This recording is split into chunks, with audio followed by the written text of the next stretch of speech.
నమస్తే, welcome to my channel doctor యువ సామ్రాట్ 999. ఇది నిజం. నేను రోజుకి 50 మంది నోటి క్యాన్సర్ ద్వారా బాధపడే వాళ్ళని ట్రీట్ చేస్తుంటాను. అంటే నెలకి అక్షరాల 1000 మంది. నోటి క్యాన్సర్ వచ్చిన వాళ్ళలో 90% మంది తంబాకు అండ్ గుట్కా ఇలాంటి ప్రొడక్ట్స్ నమిలిన వాళ్ళే. కానీ ఇవాళ ఒక అరుదైన కేసు చూశాను. అదే కొడాలి నాని అలియాస్ గుట్కా నాని కేసు. అబద్ధాలు, మోసాలు, పచ్చి బూతులు మాట్లాడటం వల్ల కూడా నోటి క్యాన్సర్ వస్తుందని ఫస్ట్ టైం ఇవాళ తెలిసింది నాకు. మీకు త్వరలో హెల్త్ బులెటిన్ కూడా రెడీ చేసుకున్నాను, అది కూడా చేస్తాను. ఇందాక మన గుట్కా నాని ఏమన్నాడంటే ఇది ఒక గుట్కా నాని కదా. నేను 5 సంవత్సరాలు గుట్కా లవలతో పాటు అబద్ధాలు పచ్చి బూతులు కూడా తిట్టాను.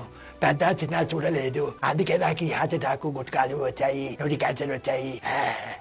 మీకు కూడా ఇలాంటి నోటి క్యాన్సర్ నుంచి, అడ్డమైన రోగాల నుంచి కాపాడుకోవాలంటే ఇతర వైసీపీ నాయకుల్ని కాపాడదామనే ఉద్దేశంతోనే మనం అన్ఫార్చునేట్లీ మన గుట్కా నానిని కాపాడుకోలేకపోయాం. మీరన్నా, మన జగన్ అన్న, పెద్దిరెడ్డి రామచంద్ర రెడ్డి అన్న, బూతుల వంశీనన్న కాపాడుకోవాలి అంటే ఈ అబద్ధాలు, పచ్చి బూతులు మానేయాలని కోరుకుంటున్నాం. ఇప్పుడు హెల్త్ బులెటిన్ లోకి వెళ్దాము.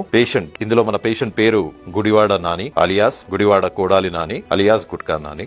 జారీ చేసిన వారు ప్రభుత్వ ఆసుపత్రి ఏఐజీ అనుకుంటా. తేదీ ఇవాళ తేదీ వేసుకోండి, సమయం ఇందాకనే. పేరు కొడాలి నాని. ఆయన ఉద్యోగము ఒకప్పుడు ఉండేది గుడివాడ మాజీ శాసనసభ్యులు. స్థితి అస్సలు స్థిరంగా లేదు, తీవ్రమైన పరిస్థితి. వ్యాధి సర్కోమా లింఫోఆఫిఫసిస్, అంటే అన్ని పచ్చిబూతులు మాట్లాడడం వల్ల వచ్చిన వ్యాధి. జీవన చిహ్నాలు లేవు. గుట్కా నమిలి దౌడల్ డాష్, పొట్ట డాష్, లివర్ డాష్. రోగ నిర్ధారణ చాలా గలీజుకుంది. వైద్య చికిత్స ఆపరేషన్ మీద ఆపరేషన్ చేస్తున్నాము. జగన్ అన్న ఒక ఇంటర్నేషనల్ డాక్టర్ ని పంపించండు, అదే మన సీమరాజా. ఇంకో డాక్టర్ ఆన్ ది వే, అది మన కిరాకార్పి. ఇద్దరు కలిపి ఏం కోస్తారో దయచేసి కొంచెం దగ్గరుండి చేయండి ఆ ఆపరేషన్. వైద్యుల బృందము, వైద్యుల ప్రకటన, ఆరోగ్యం చాలా దరిద్రంగా ఉంది. అవినీతి మయంతోనుంది కడుపంతా. పొట్ట అంట, కోస్తే అంట, గుట్కాను అవినీతి తప్ప ఇంకేం రాలేదంట. సో మరొక ఆరోగ్య బులెటిన్ రేపిస్తాము, ఉన్నాడో లేదో చూసి. సో ఇది ఒక కొడాలి నాని.